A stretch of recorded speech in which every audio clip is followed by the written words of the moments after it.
Hi there, welcome. I'm Jeremy. This is Chris. We're Brothers in Healing, and our goal today is to talk about some difficult subjects. You know, one of the things that Chris and I made a pact is that when we made these videos, we're not going to waste your time. We're going to talk about real, raw, and relevant stuff. We're not going to play around here. There's no sugarcoating. We make that promise to you. So today, what we're going to do is talk about PTSD and some of the incidents that we've been in. What we're trying to do is hoping to connect with someone who maybe is hurting out there.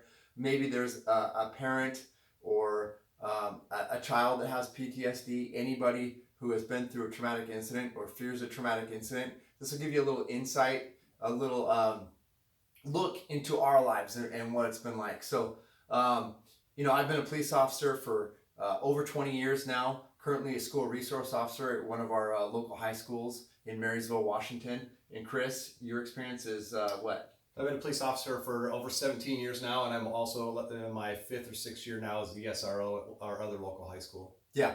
So one of the things about Chris and I is that we have both been clinically diagnosed with PTSD, not just from one counselor, but from several that we've gone to, due to the traumatic incidents that we've experienced as being police officers.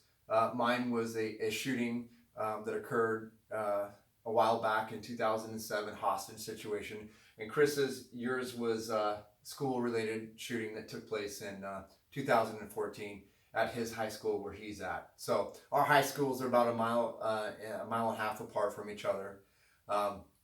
Both are close to the same amount of kids. I have 1,700 kids at my school. You have what, 1,500, 1,500, yeah. So, one of the things that we realize is, first responders, they're not just law enforcement or firefighters. Sometimes there's teachers. And then today we're going to talk about Chris's incident, the school shooting, high school shooting incident that occurred. And in that case, one of the first responders was a teacher, and she did a phenomenal job. We're not going to mention her name out of respect. She doesn't want the recognition, so we're going to honor that. But Chris, let's, if we could take a moment and travel back to that time. Will you kind of set the scene of where you were at and how it all began? So I had just arrived back at the high school from one of our other local elementary schools, and as soon as I got back there, I got called to the security office to deal with a simple parking lot collision. And when I'm in there, I remember the fire alarm goes off. And in my entire career, I've never said, hey, anything's going on, just a fire alarm. Some kids pulled it. It always seems to happen now, but for some reason this day was weird. I got on my radio and I said, we're evacuating, I'll let you know what's going on. I end up running through to try to get there, and I remember just watching kids, dive under places, going through buildings into the offices and looking, and no one could even tell me what was going on, but just looking at the fear, knowing something's wrong. I finally get to where I can hear my radio, and that's when they finally told me that if I was at my school, they had a call that there was a possible shooting in the cafeteria. I remember that moment like it was yesterday. My heart literally just dropped. But I remember, it's time to go to work. Yeah. And I'll never forget that. And these things kind of happen. So one of the things, to give you a little background, Chris and I both have SWAT experience. So what I'm hearing you say is you didn't hear the gunshots initially. No. And Chris's school is a California style school. So the buildings are separated and they're spread out over a large area. How many acres is it? About 90 acres. So you got 90 acres. So you're seeing these people dodge, and you're watching the body language, and you can tell something's going on out of the ordinary, but you're figuring it out kind of as you go, yeah. Right? And you're trying to figure out where it's coming from. So tell us a little bit about how your training kicked in. So I will tell you my memory. I remember running across our forum there and running directly into the cafeteria where the shooting was taking place. I will tell you, I ran right through the door, and I kicked myself for so long thinking I ran in as a shooting duck. I was going to be a wide open target if someone's sitting there waiting for me. I did learn later that that's not what happened. My security guard actually told me that, I pushed her behind me, shielded her, and then ended up pieing the room. And I remember that day. I remember the day that she told me that. I stopped everything I was doing. I called my friend Stacy, who was our team leader, and I was excited to tell him, your training works. It kicked in. I don't remember doing it, but yet I pied. I did not run in like a fool like I thought I did. So one of the things that Chris is referring to, for those that don't have the tactics training and the knowledge, the term pieing is basically, instead of running blindly right in through the door, you start quickly taking a section of that angle at a time until you can kind of see enough to make entry into the room. So that's what he was doing. So his training kicked in, which is great. Now, describe, if you would, a little bit about what is going through your head at this time. You make it through the door, and are you just going like, holy crap, this is just too much? What are you thinking at this time? Yeah, it's really hard to put into words. I will tell you that it's one of the, we as law enforcement, as first responders, firefighters, Yeah. we really see the worst of the worst. Mhm. And I'm not taking anything away from anybody, but I will tell you this: when you walk through a door and you see 5 children, Mm-hmm. and you know in your heart that there's no survival. Yeah. It is one of the hardest things that I have ever dealt with. I think I will ever deal with. I think Mm-hmm. it's one of the worst things that we will deal with in law enforcement. There's Yeah. not a day that doesn't go by that I do not think of the scene that I saw. Yeah. And so, correct me if I'm wrong, but you're realizing the trauma that's taken place, and these are basically, without sugarcoating it, basically headshots, right? So to survive a headshot it's not likely. So he's seeing this. You're calling for aid right away, right? Everybody knows, if you've ever called for 911, it just seems like an eternity. That's a whole other story of the time that it took. But the bottom line is, what I'm hearing you say is, look, you kind of knew that, hey, the chance of survival was at all-time low. And one of the things that I think about is, I think about my brother Chris here, and I think about myself, because every day that I wake up, I know, I go, is today going to be the day? And I know in talking with you, you also feel that same way. Is this going to happen again? Because we don't want to be blind. We don't want to say, well, there's a couple of different thoughts here. If you could say this, and we've heard it all. Well, I'm glad we got that over with. Yeah. That'll never happen again. We've heard, oh, that won't happen here. Right. And we hear the other mentality of, it's not if, it's when. There's copycats out there. Our nation is in chaos. Let's be real here. Everybody feels like they have the solution to the problem. But long story short, your SROs, for the most part, a large majority of them are thinking about, is today going to be the day that something happens? And that's got to be hard to think about. It really is.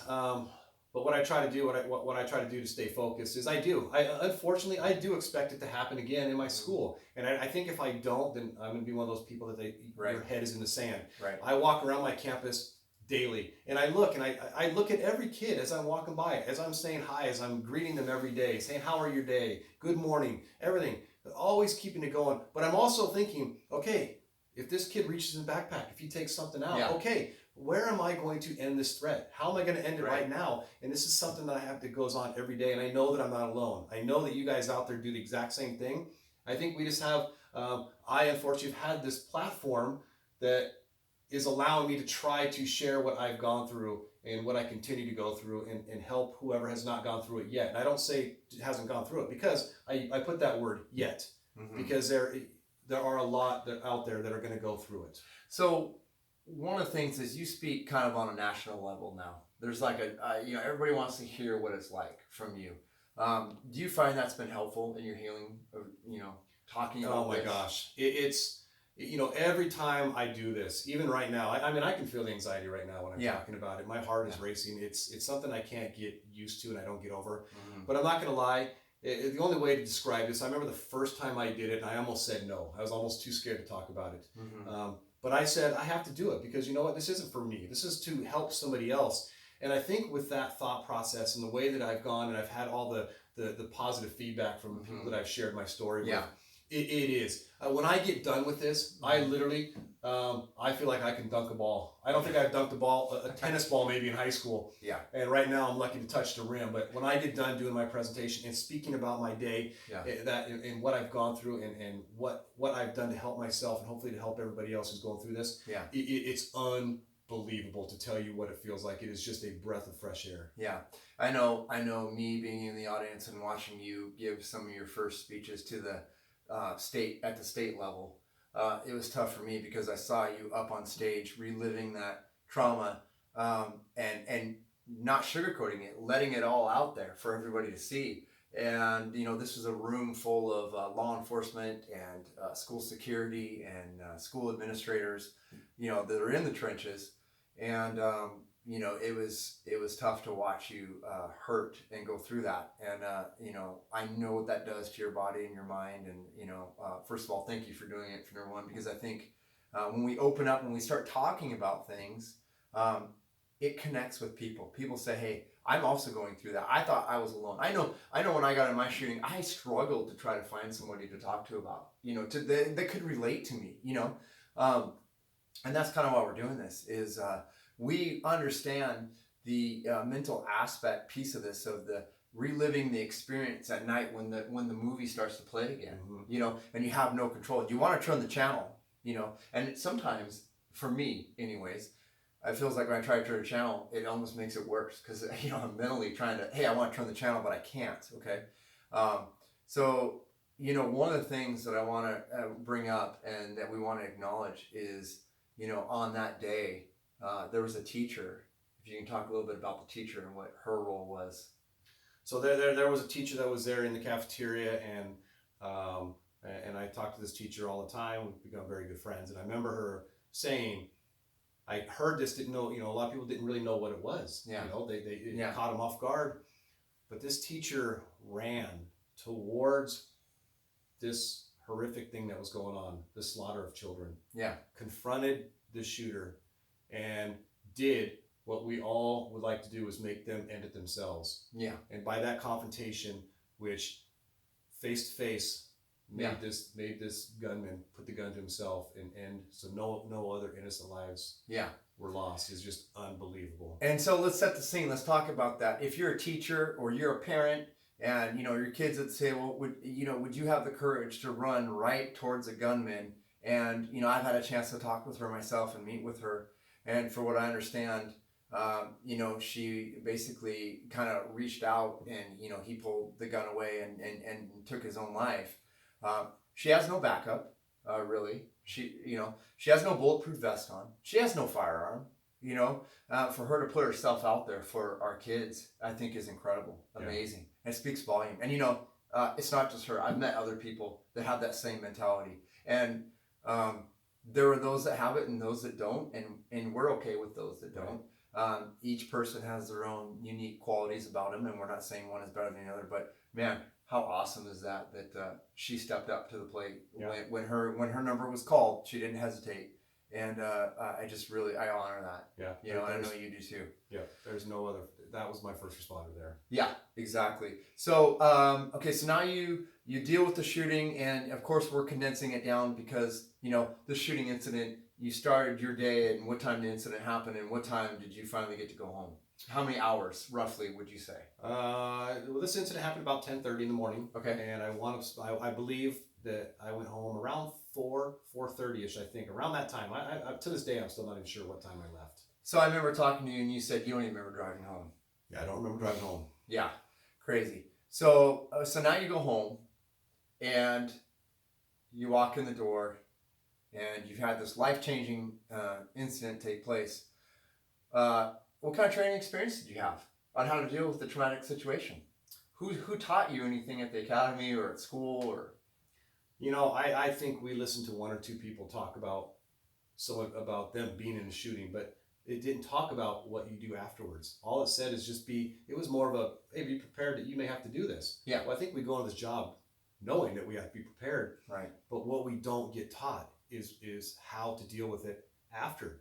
Week, months, a year, 2 years, 3 years, 4 years where I'm at after the effect.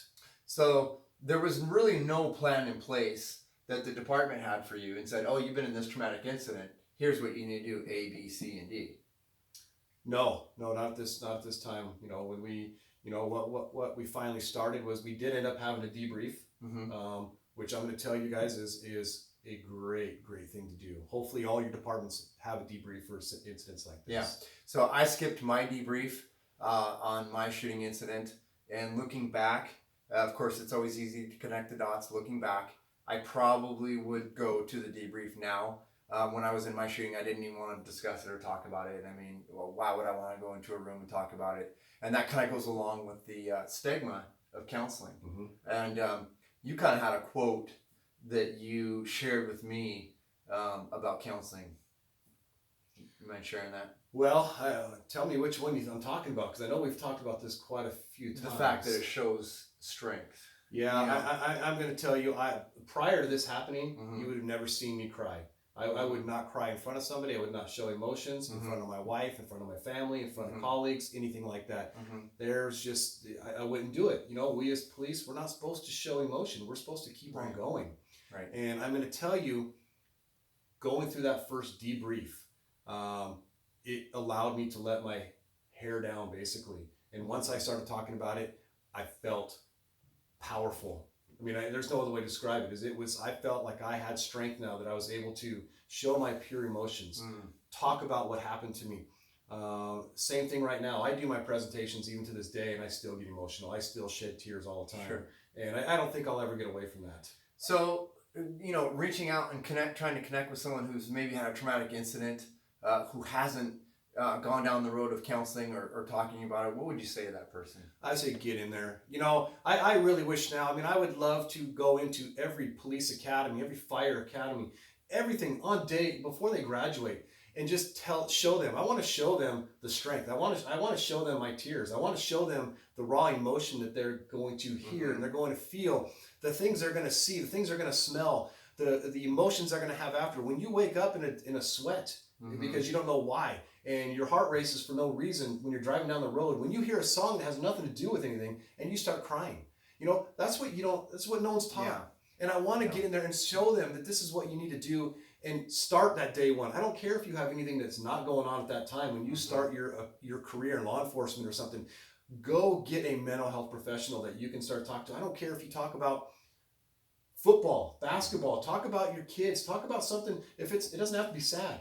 But go in there and build that relationship, because when shit hits the fan, you need someone that you can trust. And I was very lucky that I found the guy the first time who did my debrief, and I went up to him, and I've been seeing this guy ever since. So you kind of opened up and said, hey, I would like to come work with you some more, try to heal. Yeah, I think my quote was, I went up to him and said, thank you for doing this debrief for me. Are you accepting patients? Which I found out we're not supposed to say. We're not patients. Okay, this is normal. We're not a patient. Yeah. But I said that, and I said, are you accepting any more? And he said, yes, I am. I'd love to see you. And I remember looking at him saying, I will see you hopefully next week or next week after that, because I don't want to go crazy. And I remember that being my quote. Yeah.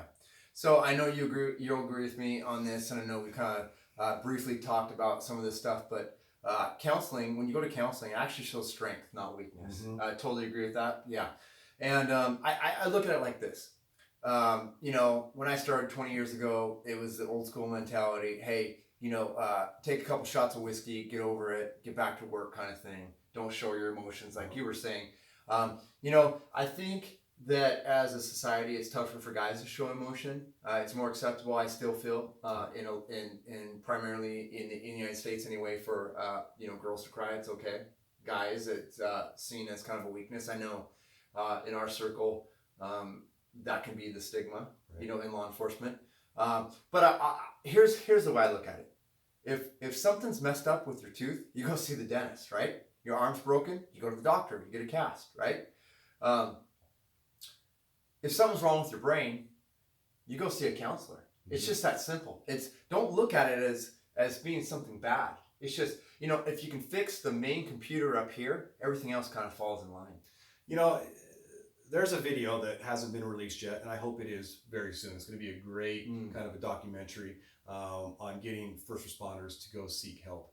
And I remember one of the psychologists that's in this video that I'm in also, one of his lines was, "You can bleed out psychologically as easy as you can from a wound." And I never thought about that in my life until I watched this video and I heard him say that, and it really hit home. Yeah, and I'll share with you, not only in the shooting, but I had a kind of fight situation where a suspect that was fighting, he ended up dying during the fight with the police and myself. And I know just in me talking with you about it, and I was able to kind of open up to you and say, I don't get why I can't move past this situation. Do you remember that? Yep, when I came to you? And it was so nice to be able to have someone like Chris who's experienced something, and we've known each other forever, but just to kind of open up and say, Chris, I don't know why I can't heal and why I can't move past this. And Chris was like, well, I'll tell you why. Because it was personal. Because it was your hands that were on that person when they died. It became very, very personal. Versus the shooting when I was, 50 yards away, with my rifle, it wasn't as personal. And so it clicked. Duh. Yeah. And I don't know why that brought me so much peace. I think it was, I can't figure out why I can't move past this, but just me opening up to you, you're like, well, yeah, duh, kind of thing. And it was awesome. And I think my quote to you is because it was an intimate moment. I mean, there's different meanings of intimate moment, but I mean, that was when you put your hands on a dying or dead person and you're part of the responsibility, just like I had to do with a couple of the kids there in my cafeteria. Yeah. There's no other way to describe it. There's not. So in the counseling, you've done some things like EDMI. What's EDMI? EDMI, and I don't know the whole. You can read up on it, but they do something with your eyes. I remember the first time I did it, he kept doing it, and I'm gonna tell you, I remember going through this because he had asked me a couple things because my trauma is just not my school shooting incident. Yeah. I will share. I have got a son who's been an addict for 7 years, who still is in and out of jail more than he's out of jail. The passing of my brother when he was 29 years old from brain cancer. All these kind of things, which put strains on your family life. My wife and I had issues because of my son. Yeah. So all these things weigh on us. Not only counting all the deaths that we go through on a daily basis in our job and seeing the horrific thing, the crashes, the pain. I was able to sit down with this counselor who we hired, and he did this, and he'd asked me to talk about it, and I literally could not get through 2 or 3 sentences because when I start crying, I physically can't talk. It just for some reason I shut down. And they do this EDMI where they mess with your eyes and they do all. And he says, now let's talk about it. And it was as if we're talking right now. And I remember just going, wow. Yeah, that is amazing. And he tried to explain it to me, and you'd have to read up on it. I don't want to try to tell you what it does, but it resets the brain somehow. It allows you to do it, but it is an amazing thing. Yeah, and I know in my journey, I've done what's called lifespan integration, LI for short, and it's an offshoot of the EDMI program. And I feel personally, it's made a difference in my life for sure. Go check it out. Go if you're dealing with situations, whether it be relationship, a traumatic incident in your life, a struggle, whether it be a childhood incident or a first responder incident, and you military guys that are out there, F&A, you guys are awesome. We know you've seen some shit go down. We respect it. Yeah. We feel for you. You guys come back, you're hurting, and you guys need help. And I think that if we care about let me say this. I think if we're going to change as a nation, we start taking care of each other, right? So people with PTSD, it's time that, we step up to the plate and get these people some help. We're fortunate enough to have insurance to cover it, but counseling can be really expensive. And I think if we can start taking care of our people, I think it's a trickle-down effect. It kind of breaks the cycle, and it helps, and I even think in schools, some mental health things that these kids, they learn everything else, and then they get out in the real world, and what we see is these kids, they have difficulty facing challenges. They've been given ribbons for participation. You're good no matter what. Then you get out in life and it doesn't work that way. And now they're finally experiencing these setbacks and challenges. And, I think Mike Tyson said it best. Everybody has a plan to get punched in the face, Right. And sometimes life not only punches you in the face once, but several times, and you and I have both been there. Yeah. And we know that, hey, we're stronger now. If you think about our journey that we've been on, we're stronger now, but it's a battle sometimes. Every day. Every day can be a battle. And, I know that, one day I didn't kiss my wife goodbye in the morning, and I thought, great, is this how did I just jinx myself? Is this, silly things like that? Is today going to be the day that I ended up dying trying to stop an active shooter? Oh my gosh, or you get in an argument with your spouse and you leave without getting that resolution. Then you wonder, is that going to be the last day? Are you going to end on that note? All these little things mentally that goes on in your head, and I know you've had flashbacks and some reoccurring events that have occurred on your campus. I know that I certainly, for no reason that I can think of, is I've had a flashback come up, and I'm like, why does that pop into my head now? And I know you've experienced that too. And in fact, I'm going to say this. Chris is at work. The shooting incident happened. Yet when it came time for Labor and Industries to step up to the plate, they denied your claim, saying it wasn't. What did they say? Tell us a little bit about that. So if any of you are experiencing this, you're not alone. I mean, I'm still battling with it. It's been denied twice now. And how is that possible? It's a work-related incident. Yeah, I don't What's their know. explanation? It is things about tying it to one event, which I thought was pretty easy to tie mine to because I didn't have really any issues prior to that. So it's still working. I'm still in a process of it, trying to deal with it.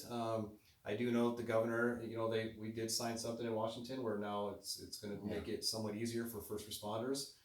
You're talking about with the PTSD, to claims. draw the correlation so you get your claims through. And are we really taking care of our people when he's got to be traumatized again and have his claim denied? And you know what? Washington State LNI, honestly, guys, really?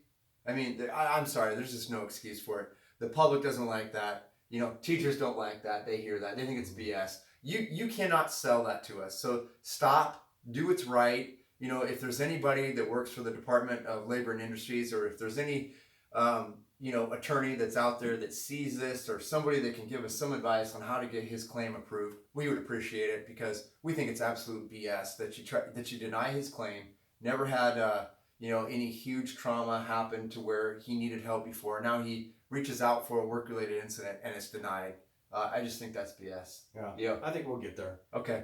Well, anyway, we appreciate you tuning in. We know this segment went a little long. There's no way to cut it down any shorter than this, because everything that we talked about is basically real, and you don't want to sugarcoat or cut that short. What you shared with us was so important. So do you have any final thoughts to someone else, maybe a new rookie that's been law enforcement, that's about ready to face some traumatic incident, or someone that's already gone? What do you think you want to say to? I just want to close it on this, Jeremy.